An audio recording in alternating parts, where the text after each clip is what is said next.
प्रिय दर्शकों, क्या आपने कभी सोचा है कि घर में तुलसी के पास रोज दिया जलाने से आपकी किस्मत पल भर में कैसे बदल सकती है? क्या ये सिर्फ एक परंपरा है या इसके पीछे छुपा है कोई गहरा रहस्य? आज खुद भगवान गणेश जी सुनाने जा रहे हैं आपको एक ऐसी रहस्यमयी कहानी जो न सिर्फ आपकी सोच बदल देगी बल्कि आपके जीवन को भी नई दिशा दे सकती है।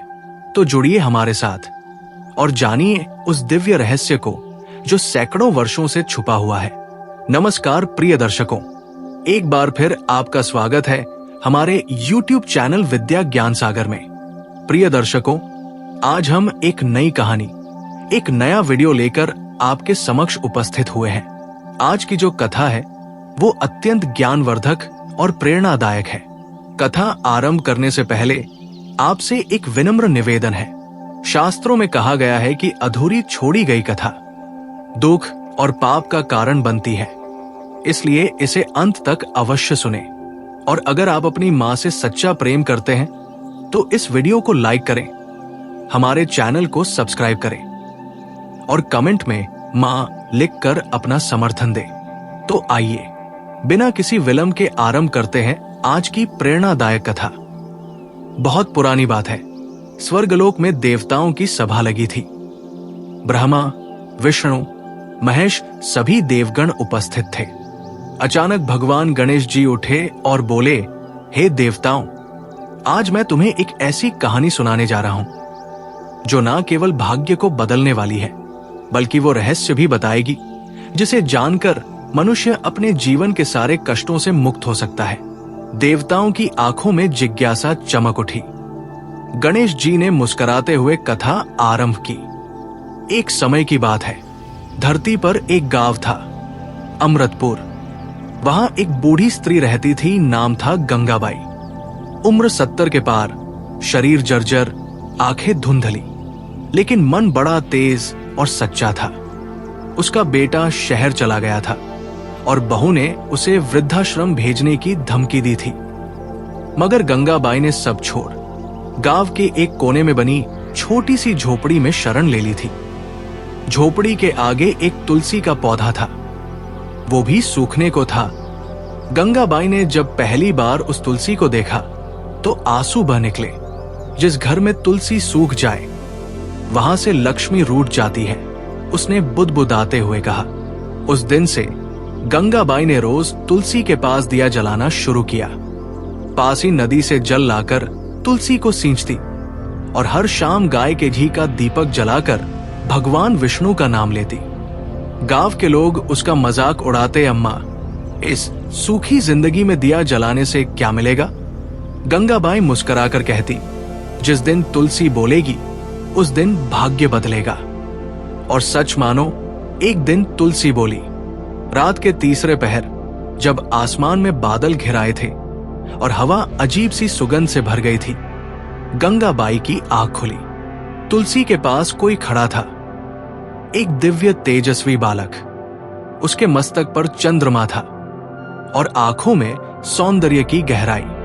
मां, उसने कहा, मैं वही हूं जिसे तुम रोज दीप दिखाती हो। तुम्हारी भक्ति से प्रसन्न होकर मैं तुम्हारे भाग्य का लेखा बदलने आया हूं। गंगाबाई सन्न थी, वो बोल ही नहीं पाई। बालक ने कहा, तुम्हारे जीवन की तपस्या का फल अब तुम्हारी संतानों को मिलेगा, मगर एक शर्त है, ये दीपक अब कभी बुझना नहीं चाहिए। जब तक ये जलता रहेगा तुम्हारी पीढ़ियां सुखी रहेंगी, लेकिन जिस दिन ये बुझा उस दिन भाग्य फिर करवट लेगा।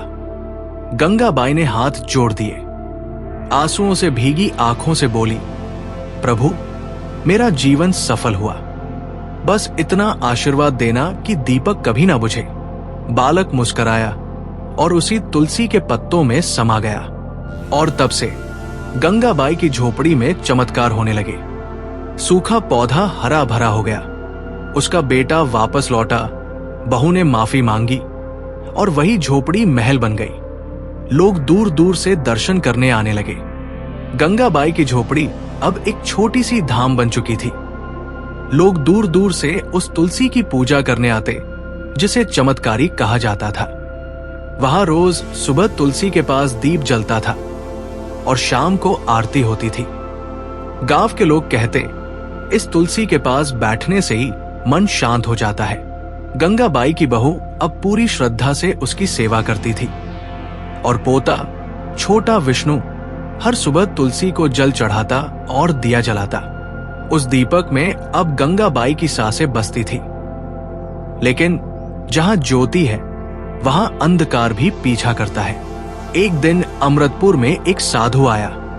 काला चोगा, बिखरे बाल, मस्तक पर भस्म की लंबी लकीर और आंखें जैसे किसी गहरी आग से जल रही हों। उसका नाम था त्रिकालनाथ। उसने गांव वालों से पूछा, कहाँ है वो तुलसी? मुझे देखनी है वो चमत्कारी लौ जिसकी चर्चा मैंने तंत्रलोक में भी सुनी है। गांव वाले डर गए। त्रिकालनाथ कोई साधारण योगी नहीं था। उसकी उपस्थिति से ही हवा भारी हो गई थी। मगर वो चला गया गंगाबाई के तुलसी चौरे के पास। गंगाबाई ने उसे देखा और धीरे से बोली, बाबा, ये तुलसी अब मेरी नहीं रही, ये तो भगवान की देन है।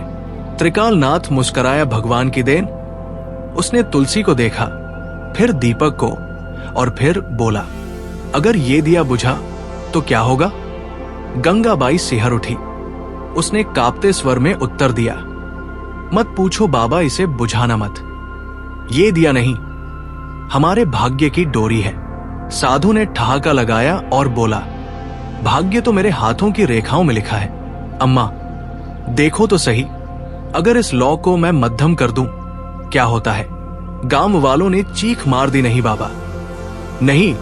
लेकिन त्रिकालनाथ ने हवा में एक तंत्र मंत्र फूका और दीपक की लौ अचानक डगमगाने लगी। अचानक गांव का आकाश काला हो गया।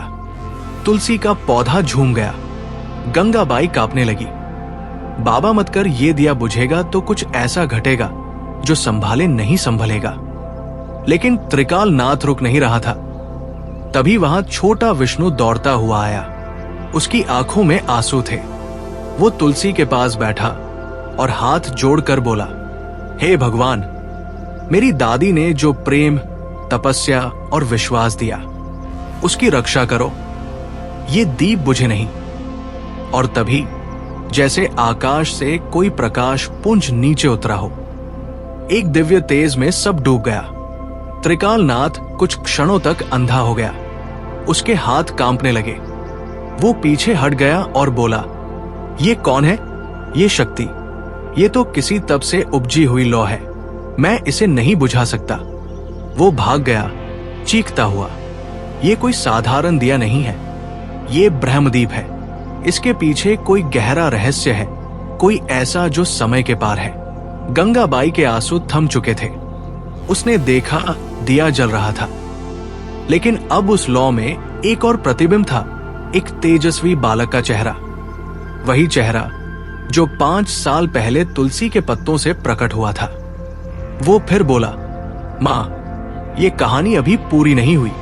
अब इस दीप की परीक्षा तुम्हारे बाद तुम्हारी पीढ़ी को देनी होगी। अगली बार जब कोई इसे बुझाने आएगा तो वो साधु नहीं होगा, वो होगा। और जैसे ही वो आगे कुछ कहने वाला था, उसका स्वर मंद होने लगा। उसकी आकृति लौ में विलीन हो गई। गंगाबाई अब इस दुनिया में नहीं थी।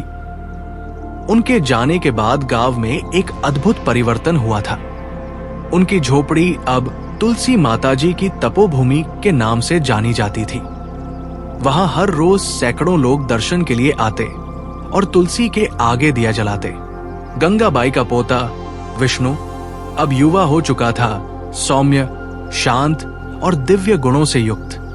वो स्वयं हर सुबह तुलसी के आगे दिया जलाता और घंटों ध्यान करता। लेकिन अब वो केवल दादी की सीख से प्रेरित नहीं था। उसे लगता था कि उसके भीतर कुछ ऐसा है जिसे वो खुद भी पूरी तरह नहीं समझता। एक रात जब गांव सो चुका था, विष्णु तुलसी के सामने बैठा ध्यान कर रहा था। उसकी आंखें बंद थी। तभी उसे फिर वही दिव्य तेज दिखाई दिया। वही बालक जो वर्षों पहले गंगाबाई को दर्शन दे चुका था। लेकिन अब वो बालक बड़ा हो चुका था। उसकी आंखों में ब्रह्मांड घूमता था और उसके शरीर से दिव्य प्रकाश निकल रहा था।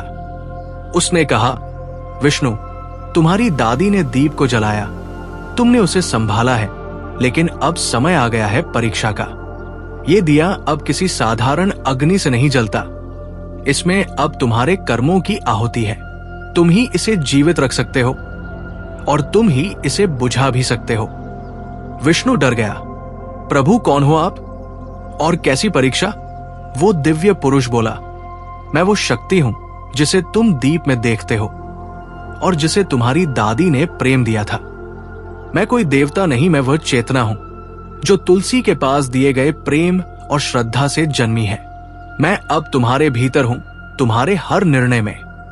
लेकिन सुनो, उसने कहा, एक नई शक्ति तुम्हारी परीक्षा लेने आने वाली है। वो साधु नहीं है, वो प्रेम का वेश धर कर आएगा, लेकिन उसके भीतर घृणा होगी। वो तुम्हारा विश्वास डगमगाने आएगा और यदि उस दिन दिया बुझा तो तुम्हारी कुल परंपरा समाप्त हो जाएगी। और अगले ही दिन एक युवती गांव में आई, नाम बताया मालिनी। सुंदर, शिष्ट, शांत, उसकी आंखों में करुणा थी और शब्दों में प्रेम। उसने कहा कि वो एक अनाथ है और यहां सेवा करना चाहती है। विष्णु ने उसे वही ठहरने दिया। वो रोज तुलसी की सेवा करती, जल चढ़ाती और दीपक के लिए घी लाती। धीरे धीरे मालिनी और विष्णु के बीच आत्मीयता बढ़ने लगी। गांव वाले विस्पर्स करने लगे, क्या ये वही है? क्या अब तुलसी के दीप को वंशजों के प्रेम से बल मिलेगा? पर एक रात कुछ बदल गया। मालिनी ने तुलसी के सामने बैठते हुए कहा, विष्णु, क्या कभी सोचा है, इस दीप को बुझाकर देखो ना एक बार, कौन सा चमत्कार होता है? विष्णु चौंक गया। तुम ये कैसी बात कर रही हो? मालिनी ने मुस्कुराकर कहा, कभी कभी सत्य को परखने के लिए सीमाओं को तोड़ना पड़ता है। क्या पता ये सब एक भ्रम हो? विष्णु की आंखें लाल हो गई। उसे याद आया उस दिव्य पुरुष का वचन, वो प्रेम के वेश में आएगा, लेकिन भीतर घृणा होगी। वो उठ खड़ा हुआ। मालिनी, तुम कौन हो? मालिनी हंसी, एक ऐसी हंसी जो मानो श्मशान की शांति को चीर दे। तो तूने पहचान लिया मुझे? उसने अपना रूप बदला। अब उसके चेहरे पर भस्म, आंखों में आग और हाथ में तंत्र मंत्र का डंडा था। मैं हूं त्रिकाल नाथ का शिष्य और मैं आया हूं उस दिए को बुझाने जिसे तेरी दादी ने जलाया था। उसने दीपक की ओर बढ़ते हुए मंत्र पढ़ा, दीपनाशय कुलम भंजय स्वाहा। जैसे ही उसने दीपक की लौ की ओर हाथ बढ़ाया, विष्णु चिल्लाया, नहीं, और फिर पूरा आकाश गरजने लगा। तुलसी के चारों ओर एक प्रकाशवृत्त बन गया। दीपक की लौ अचानक 4 गुना तेज जलने लगी और एक अदृश्य शक्ति ने मालिनी को दूर फेंक दिया। वो चीखते हुए बोली, तू भी सफल हो गया, पर अगली बार अगली पीढ़ी को मैं नहीं छोड़ूंगी। और वो धूल में मिल गई। विष्णु स्तब्ध खड़ा था, उसकी सांसें तेज थी। दीपक जल रहा था, लेकिन अब वो पहले जैसा नहीं था। उसकी लौ अब नीली हो चुकी थी। अमृतपुर अब एक शहर बन चुका था। वर्षों बीत चुके थे। गंगाबाई की वंश परंपरा अब आगे बढ़ चुकी थी। विष्णु वृद्ध हो चुका था, लेकिन उसका बेटा अनिरुद्ध अब इस परंपरा का रक्षक था। अनिरुद्ध पढ़ा लिखा, शहर में पला बढ़ा, तर्क और विज्ञान में विश्वास रखने वाला युवक था। लेकिन उसके भीतर एक ऐसी चिंगारी थी जो आज तक बुझी नहीं थी। वो तुलसी के पास जलने वाले नीले दीपक का रहस्य जानना चाहता था। उसने अपने पिता विष्णु से कई बार पूछा, ये नीली लौ क्यों है और ये किसके लिए खतरा है? पर विष्णु हर बार चुप रह जाता था। एक दिन जब अनिरुद्ध ने जोर देकर पूछा, तब विष्णु ने बस एक ही बात कही, जिस दिन तू नीली लौ को समझ जाएगा, उसी दिन वो परीक्षा आएगी जो तुझे भ्रम और ज्ञान के बीच में बांट देगी। तैयार रहना। और वो दिन आ ही गया। शहर के विश्वविद्यालय में एक नया अतिथि शिक्षक आया। नाम था प्रोफेसर राघवेंद्र। लोग कहते थे वो अजीब बातें करता था, आत्मा को केवल ऊर्जा बताता था और धर्म को केवल एक मनोवैज्ञानिक भ्रम। वो बार बार कहता, ये तुलसी, ये दीपक, ये सब प्रतीक है। इनमें कोई शक्ति नहीं होती। शक्ति तो मनुष्य के विचारों में होती है। अनिरुद्ध को पहले तो ये बात तर्कपूर्ण लगी, लेकिन धीरे धीरे वो भीतर ही भीतर उलझने लगा। अब उसके मन में सवाल उठने लगे। क्या सच में तुलसी चमत्कारी है? क्या वो नीली लौ सिर्फ एक गैस की प्रतिक्रिया है? क्या ये दीपक जलाना सिर्फ एक अंधविश्वास है? और एक दिन उसने निर्णय लिया, अब मैं इस लौ का सच जानकर रहूंगा। अगर ये सच में दिव्य है तो परीक्षा लेनी होगी। रात का तीसरा पहर, पूरा आकाश शांत था और अमृतपुर के मंदिर में सब कुछ स्वाभाविक लग रहा था। तुलसी के पास वही नीली लौ जल रही थी। अनिरुद्ध अकेले मंदिर पहुंचा। हाथ में एक यंत्र था जिससे वो लौ की ऊर्जा मापना चाहता था। जैसे ही उसने यंत्र निकाला और दीपक के पास पहुंचा, अचानक हवा भारी हो गई। तुलसी के पत्ते कांपने लगे। अनिरुद्ध घबरा गया, पर हिम्मत कर दीपक की लौ की ओर झुका और उसी पल वो लौ 3 रंगों में बंट गई, पीला, नीला और बैंगनी। और तभी सामने एक आकृति प्रकट हुई, एक वृद्ध, शांत, ध्यानमग्न ऋषि की आकृति, जिनकी आंखें बंद थी, पर उनके स्वर ने समय को थमा दिया। अनिरुद्ध, तुम्हारी परीक्षा शुरू हो चुकी है। अनिरुद्ध पीछे हट गया। आप कौन हैं? वो बोले, मैं वही चेतना हूं जो गंगाबाई के प्रेम से जागी, विष्णु की आस्था से जीवित रही और अब तुम्हारी शंका से डगमगा रही है। क्या तुम जानना चाहते हो ये दीपक क्या है? अनिरुद्ध कांपती आवाज में बोला, हां, मुझे सच्चाई चाहिए, चाहे वो कोई भी हो। ऋषि बोले, तो सुनो, ये दीपक एक द्वार है, एक ऐसा द्वार जो तुम्हें 3 संसारों के बीच यात्रा करने देता है। भूतकाल का सत्य, वर्तमान की श्रद्धा, भविष्य का रहस्य। जो इसकी लौ को बुझाता है वो अपने अस्तित्व को खो देता है। जो इसे जलाए रखता है वो समय को बांध सकता है, लेकिन जो इसकी परीक्षा लेता है वो समय से बाहर हो सकता है। अनिरुद्ध स्तब्ध रह गया। तो क्या मुझे ये लौ बुझानी चाहिए या जलती रहने देनी चाहिए? ऋषि बोले, ये निर्णय अब तुम्हारा है, पर याद रखो, यदि लौ बुझी तो तुम्हारा नाम इतिहास से मिट जाएगा, और यदि जलती रही तो तुम अपने पूर्वजों के राज जान पाओगे। तभी एक दूसरा स्वर गूंजा। प्रोफेसर राघवेंद्र वहां आ गया था, पर अब उसकी आंखें वैसी नहीं थी। उनमें चिंगारी थी और पीठ से एक काली छाया निकल रही थी। हा, तो ये है वो दीपक? तो मैं सही था। ये एक ऊर्जा स्रोत है और मैं इसे अपने प्रयोग से बुझाकर दिखाऊंगा। अनिरुद्ध चिल्लाया, नहीं, मत छू इसे। लेकिन बहुत देर हो चुकी थी। राघवेंद्र ने जैसे ही यंत्र से लौ को छुआ, दीपक की लौ झिलमिलाने लगी। आकाश में बिजली चमकी, मंदिर की दीवारें कांपने लगी। तुलसी का पौधा नीचे झुक गया और दीपक की लौ अब बैंगनी हो चुकी थी। और उसी पल एक समय द्वार खुल गया और अनिरुद्ध उसमें खिंचता चला गया। अनिरुद्ध जब समय के भंवर में समा गया तो उसके चारों ओर न कोई धरती थी, न आकाश। वो एक ऐसे लोक में प्रवेश कर चुका था जिसे त्रिकाल पथ कहते हैं, एक रहस्यमयी कालक्षेत्र जहां अतीत, वर्तमान और भविष्य एक साथ बहते हैं। वहां 3 रास्ते थे, 3 दिशाएं। भूत पथ, जहां उसके पूर्वजों की स्मृतियां जीवित थी।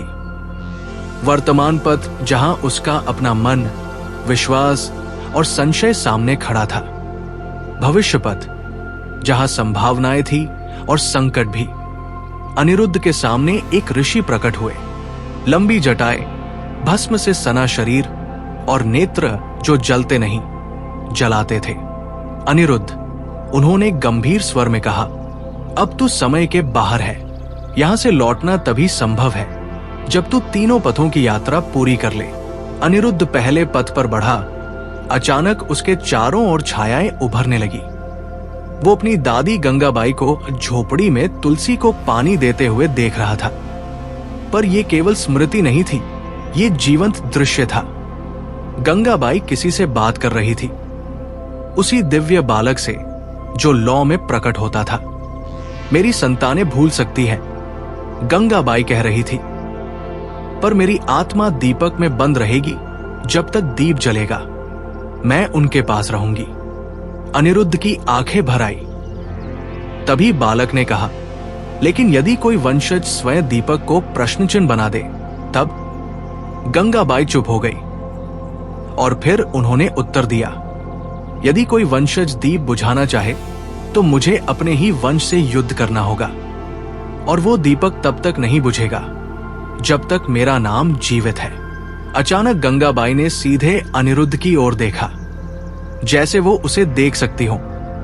अनिरुद्ध, उन्होंने कहा, तू लौ है या हवा, ये तय कर, क्योंकि अब तू ही है जो दीपक का सच आगे ले जाएगा। अब अनिरुद्ध दूसरे पथ पर पहुंचा।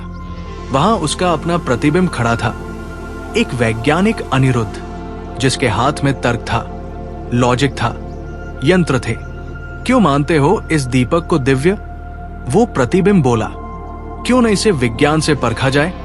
अनिरुद्ध चुप था। तुम जानते हो, प्रतिबिंब फिर बोला, तुम्हारे तर्क और तुम्हारा विश्वास दोनों अब एक दूसरे से भिड़ रहे हैं। या तो तुम्हें श्रद्धा में समर्पण करना होगा या तर्क से दीप बुझाना होगा। अनिरुद्ध ने जवाब दिया, पर क्या तर्क और श्रद्धा एक साथ नहीं चल सकते? क्या विज्ञान और धर्म दो विपरीत ध्रुव है? और तभी उस प्रतिबिंब ने एक दिया जलाया, पर वो लौ बिना तेल के जल रही थी।